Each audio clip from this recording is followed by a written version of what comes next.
Hi everyone, thank you so much for joining me for episode 12 of Friday Book Bites. And today I am thrilled to be joined by the gorgeous author Vanessa Carnevale. How are you, Vanessa? Thank you for Hi joining me. everyone. Hi Sandy. It's a pleasure. Today we're going to be talking about what is possibly the most dangerous topic in the entire world to talk about, and that is family. But before we do that, I'm going to pop up the details of our giveaway. So we are giving away a copy of Vanessa's new book, My Life for Yours. For anyone who asks a question or makes a comment, either right now live during the live stream, or we'll keep the competition open until midnight Saturday night. So if you can't watch it live, if you're watching it back, that's fine. And Vanessa and I will pop in over the weekend and see if there are any extra questions that we missed during the live stream. So thank you again for joining me today, Vanessa. As I said, family, it's a dangerous topic, I think. Well, maybe that's saying more about my family than anything else. But regardless of genre, family is always present in a novel. I was reading Kyle Perry's The Bluffs just a couple of weeks ago, and family dynamics were absolutely a part of that novel. And for authors like you and I who write in the women's fiction realm, it's a incredibly important part of our novels, whether those families are absent or there, happy or unhappy. What is it, do you think, about family that makes such good fodder for writers? I think there's so much fodder with when you're writing about family, because every family is unique, and there's so much. I think there is so much when you're dealing with a family, whether it's small family, large family, depends on customs, traditions, upbringings, all of those sort of things. There's just so much fodder for, I think, tension and conflict in a story, but also too, I think as writers of fiction, what we do a lot is we empathize with people, and so family often, when we're doing characterization, is such an important part of who your character is today in that moment that you're writing about them.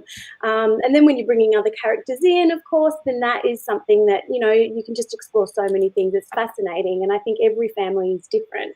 And family, I don't think there is any family out there that is perfect. So I think that's why it partly makes such great fiction to write about family.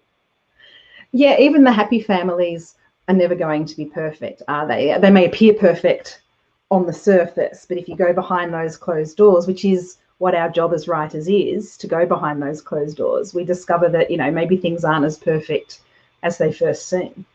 Exactly. And, a lot of the time, I mean, with family, it's that you don't get to choose your family. And when conflict arises or issues arise, you can't just walk away and cut them off. I mean, some people do. That is also fascinating, isn't it? When families break apart and detach from each other. But for the most part, you're stuck with them. So you are forced to have to kind of work things out with them, don't you? I mean, that's part of it. Yeah, it is. It really is. Although I tend to make my characters choose their family, my characters tend to come from families that either aren't there anymore or are fractured. And I had a very perfectly normal, happy upbringing, so I don't know why I go down that road. I guess it gives me a little bit more flexibility as the author. I don't know, but that seems to be where I take my characters. That's fascinating too, because as we're moving forward, in contemporary times, we've seen a lot of changes as well in what a family looks like these days compared to when you or I were growing up. I mean, I know I went to school and I was one of the only children at school. It was something that was really difficult for me, was that I came from an Italian background.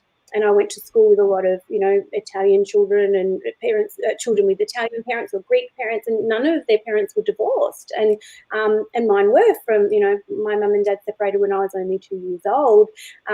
So, we've changed now, families can be made up of, single by choice parents or, same-sex couples, and things are changing. That whole look of what a family looks like is very different and more widely accepted, I think, than,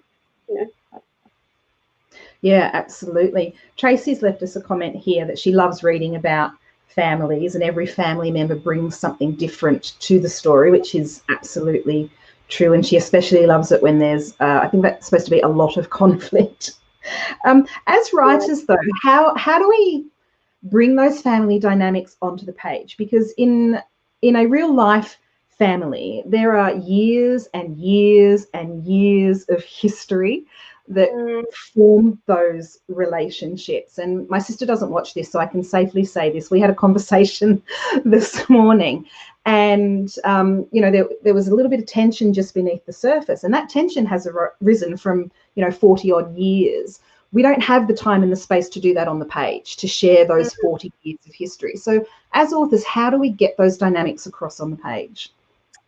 Yeah, I think that, well, at least for me, when I'm working on a story and looking at the characters, I think you are looking at a moment in time. You're looking at a certain period in which this particular main character or main characters are working with a story problem.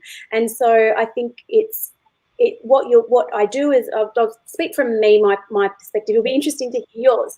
But what I do is, you're dealing with that particular moment in time, and so I do a little bit of work into what makes the character who they are and what that family dynamic, how that affects them. But I think you're looking at, okay, well, based on the family at this moment in time, what do I know about the family and how would they react according to that? And I think that a lot of the time when I do have problems with my characters, like, if they want something and they can't achieve it, I will always look back to their upbringing and what their family was like. And so those sort of things will influence the character in the present day, because there might be some unresolved issues that they need to work through, and that sort of thing. So, yeah, I think I don't know. I think that's pretty much, how I work with it. I don't do a lot of work with my characters. Like, I know that some authors will do interviews with their characters on paper and things like that. I let a lot of my story in terms of that unfold on the page, because that's where I get surprised about my characters, and then I'll do more deep work after that. Yeah, I'm the same. I've never interviewed any of my characters, and I know that's quite a common technique that is used. But yeah, I like to let them tell me their story as we go, and then fill in those gaps perhaps as we go back through the editing process. And I guess in terms of putting across the page those family dynamics, how they talk with each other, and it's those subtle things that we can see. We can't just tell them the history of 40 years of sibling rivalry, but there's just those little hints of, a look or a body movement or a particular turn of phrase, I think, that helps us portray those things. Yeah, exactly. And I think there's been moments that I've written, in my recent story about Paige has an issue with something, when she's pregnant, and she doesn't tell the whole backstory of it, but one of her inhibitions around this, one of her worries, stems back to her dad, the way that he worked a lot at the airline and he wasn't home a lot. And then that also filters into the present day, where they're talking about, how he deals with issues about being present and not present in the home and that sort of thing. So I think through dialogue as well is a good one. Sometimes you'll employ flashback to actually show the reader. A lot of stories do that effectively as well. Yeah. Mm-hmm. I'm going to delve a little bit deeper into My Life for Yours in a moment, but Cassie's left us a comment that every family has secrets, every single one. That's very ominous, Cassie. I'm wondering if you've got anything you'd like to share with us right now. I know, but the books where family secrets come out are amazing. And when you're really reading real life stories, this is certainly a very common thing, isn't it? And it's a great fodder for fiction. Yeah, it certainly is.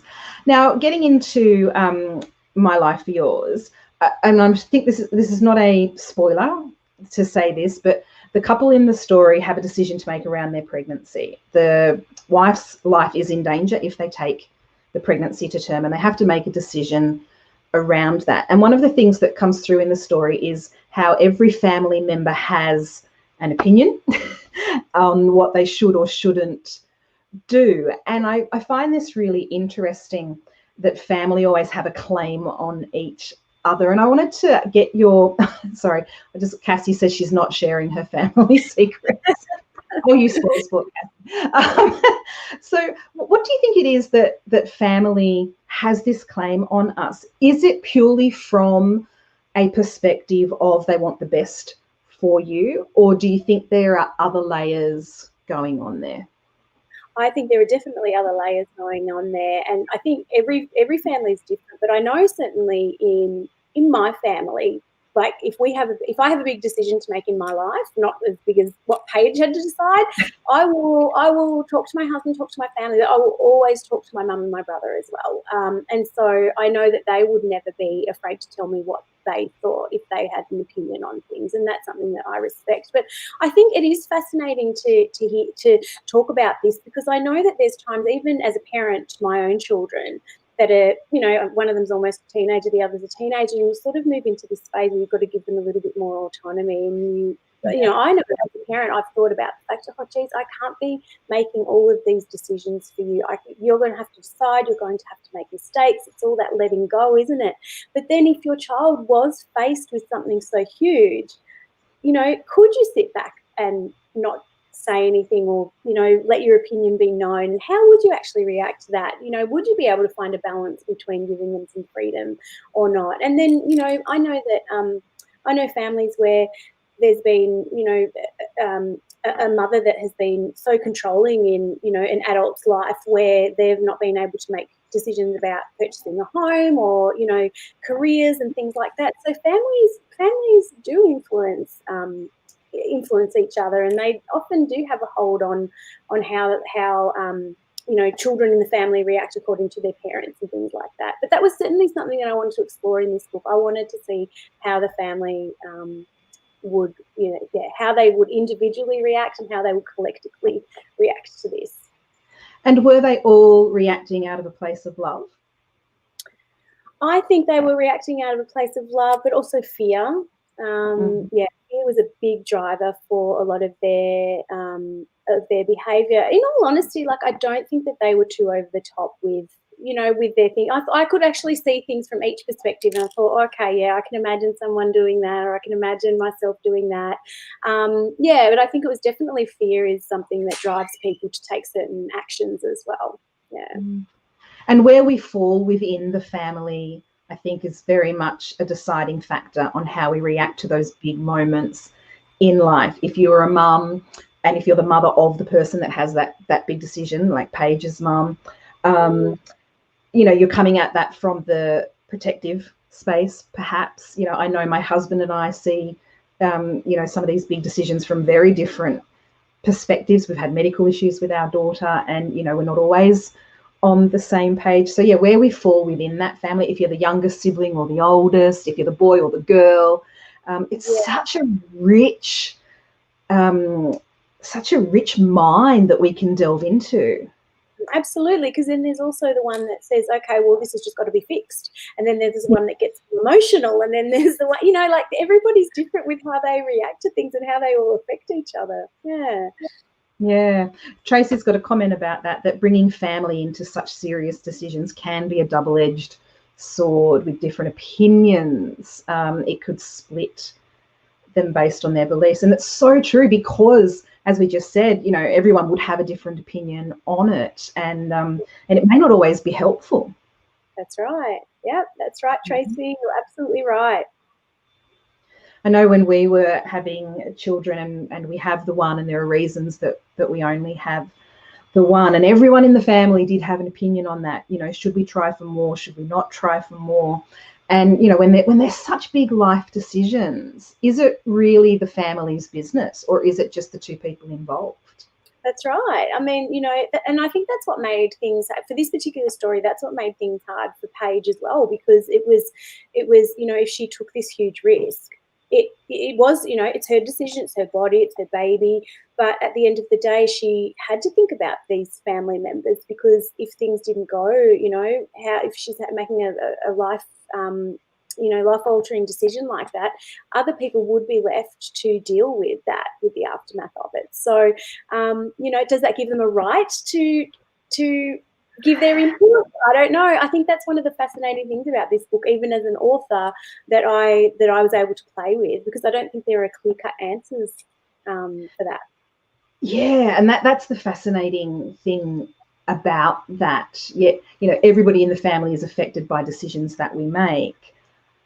So who has the most right then to influence that decision? It's a tricky one, isn't it? This is what family is such an interesting subject. Absolutely.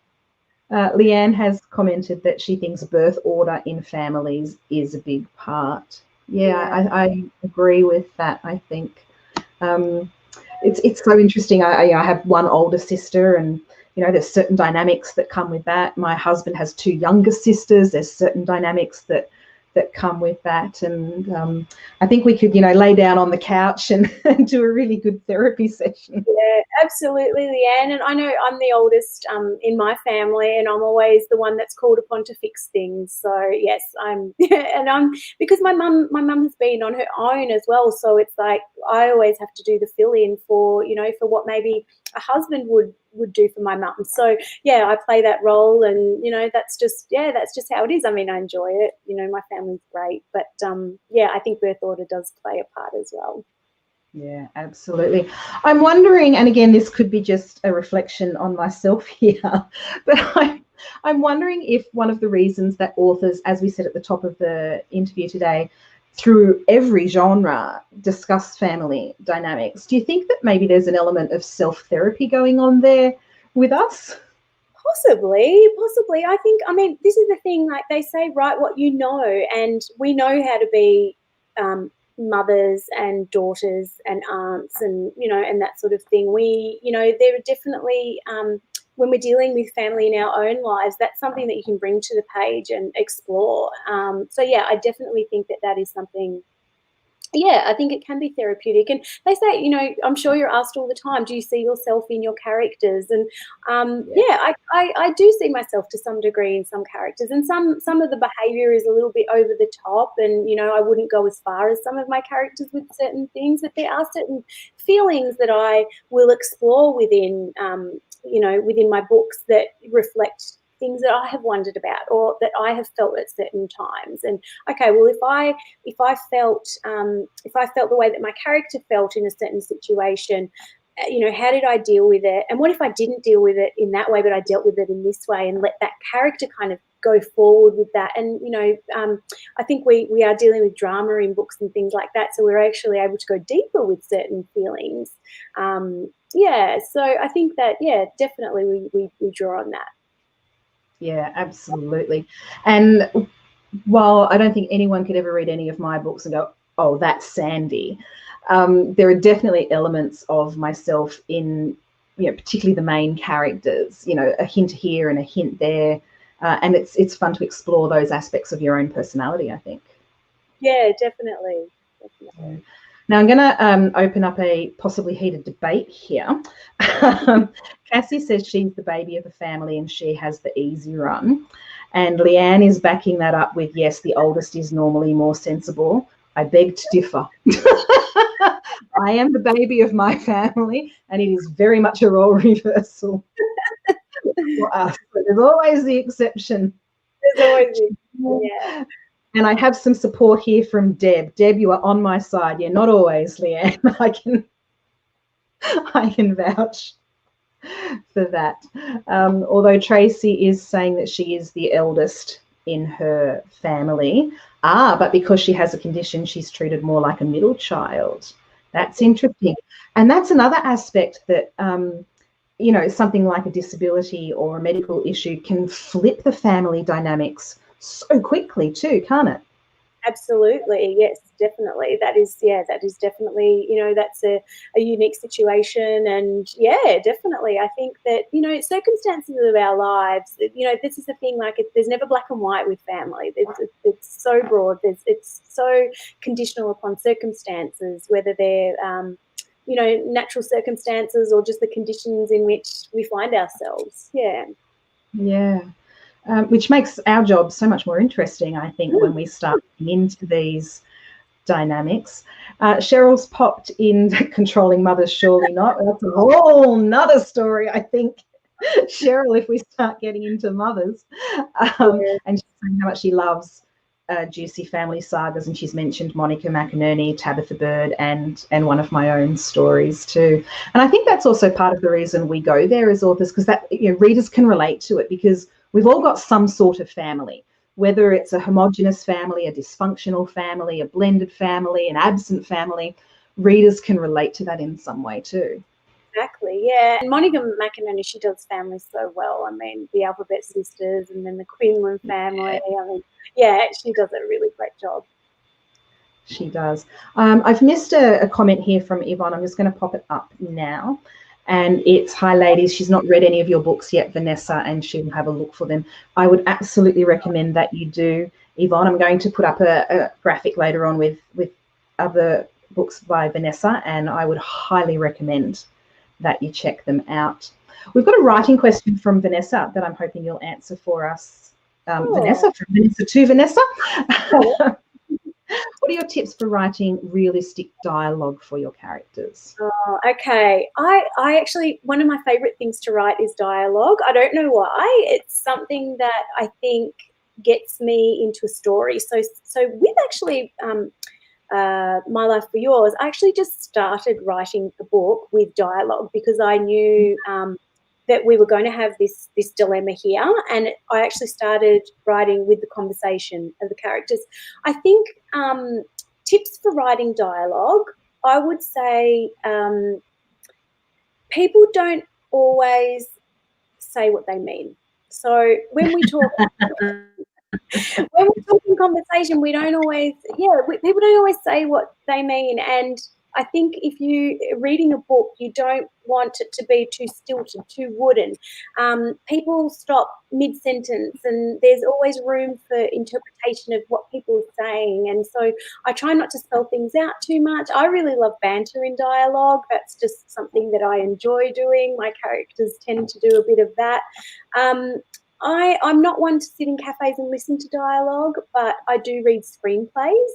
I think that screenplays are really great for learning snappy dialogue and just listening. Like, even if you're just watching, not reading a screenplay and watching a movie or watching Netflix, listen to the dialogue, because what are the characters doing? They're always talking, and so that's a really great way to learn realistic dialogue as well. So yeah, just having a play with the characters, not spelling things out. Like, that's when I'm looking at manuscripts and for writers that come in on retreat and things like that, I find that there's a lot of spelling out exactly what the oh yes, it's lovely to see you here. Well, yeah, scrap that. We know you're already here. You're already here. What are we doing to move the story forward? So yeah, that's another thing, is just making sure that dialogue has a purpose. If you could read that page and cancel out some dialogue and the story wouldn't be moving forward, that's a good indication of whether that dialogue needs to be there or not.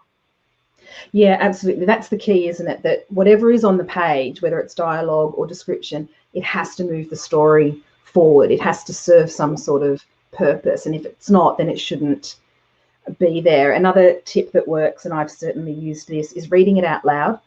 The actual dialogue. You can hear whether it sounds like a genuine piece of dialogue or whether it's stilted or unnatural.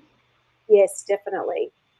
So I'm looking through the comments here that are coming up on the side of the screen, and we have definitely kicked off the sibling order debate. There's a few more comments coming through. Cassie and Leanne are having a little conversation there. Leanne's disagreeing with Deb. Cassie's put in that, the poor third one gets forgotten. I hope you're not talking about your own third child there, Cassie. I know you've got 3. So that debate, we'll let that debate rage on in the background there. Michelle Parsons brings in another family dynamic here. Sorry, that's the wrong Michelle Parsons. There's one here earlier, that she's late today because she was dropping her daughter off at work and is now waiting for a burger. I hope you got the burger. The role of mothers is such an interesting role, isn't it? How much we do for our children, and that's another area that once you start going down that rabbit hole, you could go forever, right? You could, yeah, definitely. I mean, motherhood, it's just, there's so much there. It's, and I think, mothers, just like children, they go through phases. You're a mother for the first time, when you bring that baby home, and there's certain challenges and things that you go through at that time. And then as they, get to primary school, you know, motherhood looks a little bit different, and then by the time they get to high school, it looks a little bit different again. And I don't know what happens beyond high school. I'm not there yet.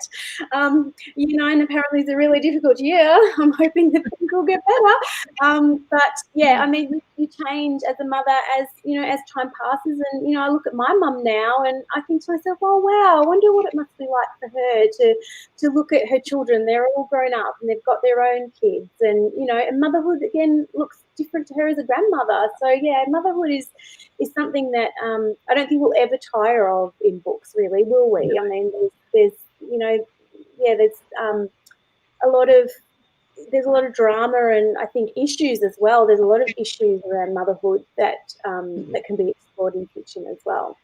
Yeah, the possibilities are infinite, I think, when you're talking about a topic like motherhood. Tracy is talking about dialogue, and she loves banter in a story. And if it has stiff dialogue, she usually won't finish it. So, yeah, it just goes to the importance of dialogue. I'm sorry, I'm going to have to pop them up, even though I said we'd let it rage in the background, because it continues. Deb's agreeing with Cassie. She's got 4. She was had a curfew. Cheryl's chiming in as well. This is hilarious. Leanne's got a very interesting question which plays into exactly what we're talking about today. Did you do any psychology courses before you wrote? I didn't. I did psychology in year 12. I really, really enjoyed it.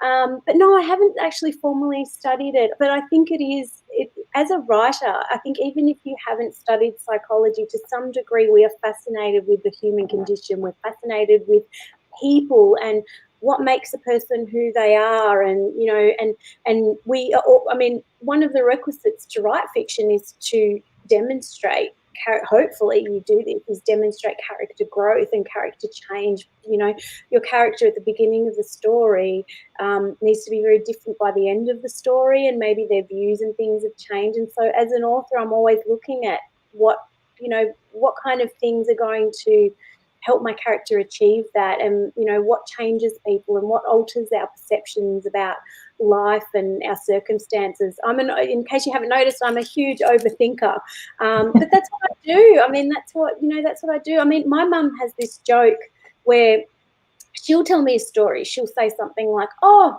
Vanessa, I went to lunch with my friend Helen and this happened, and you know, this is happening with her daughter, and we got some news about this," and I'll be the one that says, "Oh, okay, well, what did she say exactly?"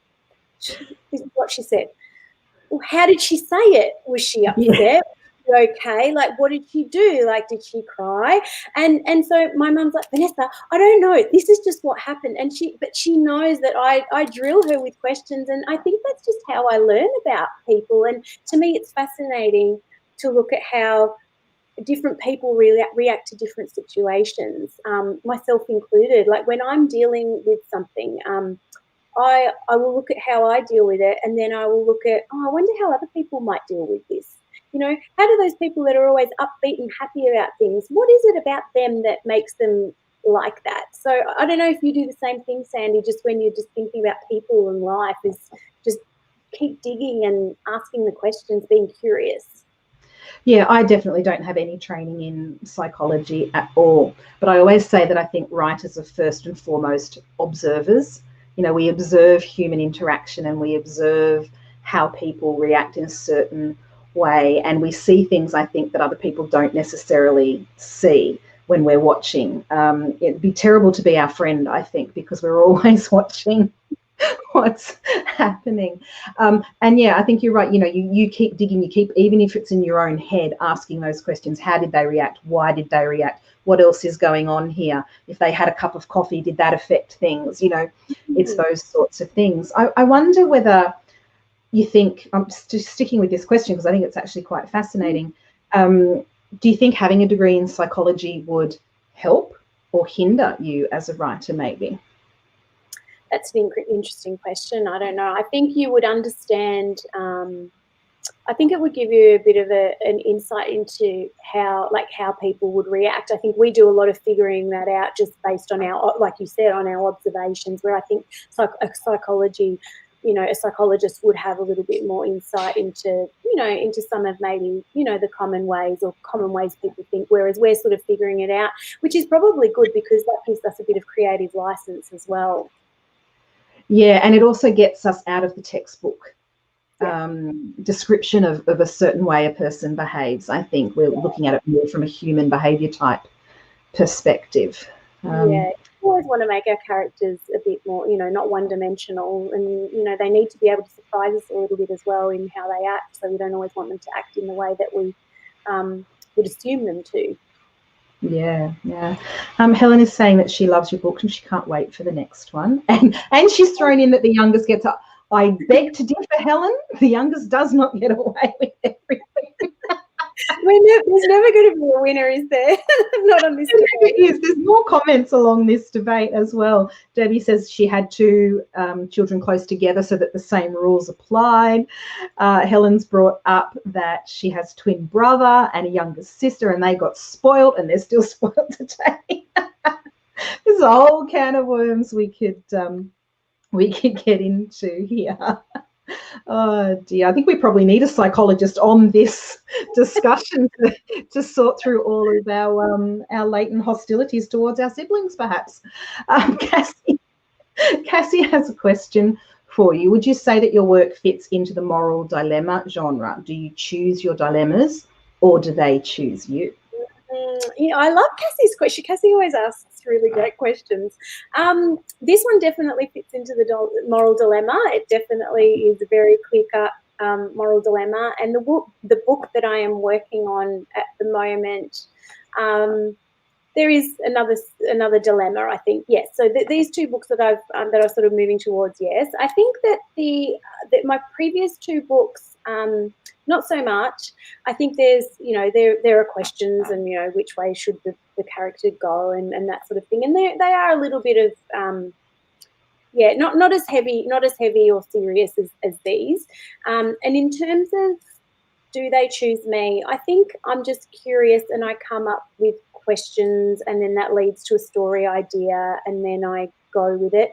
But I know this sounds a little bit woo-woo, I think that books do choose us. Sometimes I think, I couldn't have set out to actually write that. It just develops from somewhere. And so I know that with this particular book, I was afraid to write it. I was like, I don't know if I really want to write this book. I don't think I'm the right person to be doing this. And this is sort of the conversation that I was having in my head. But then at the same time, I felt so drawn towards exploring this idea that I ended up doing it. I think in a way that stories do choose us in some, I can't explain that. I don't know why I feel it, but it's just something that sometimes I think, you just know when that's your story to write. Do you feel I absolutely agree. And I don't think it's woo-woo at all. I think that the stories do choose us and how they come into our lives, perhaps when we least expect it to, is something that I find really fascinating. I've had ideas before where I've started writing something and then something else will happen in life and that's actually the story I know I should be writing and the other thing gets scrapped.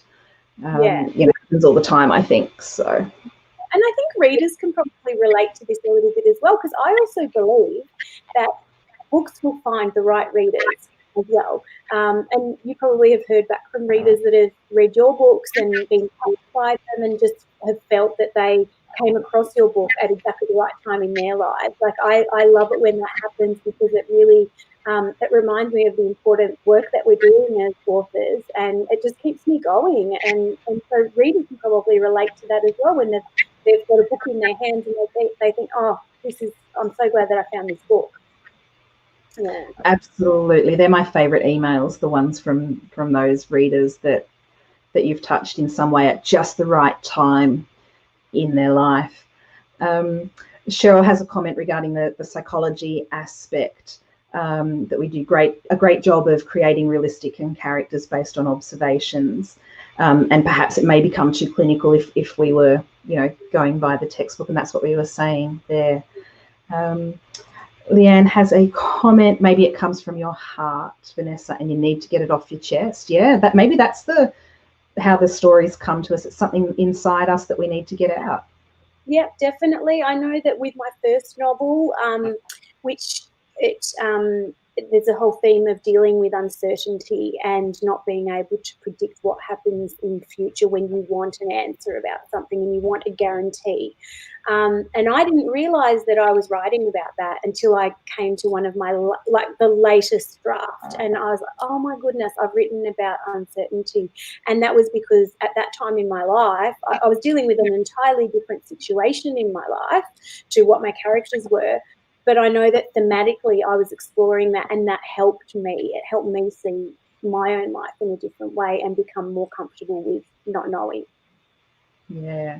No, that's beautiful. And Tracy says she agrees that books come to us at the right time. Yeah, both as a reader and a writer. I think that's so very true.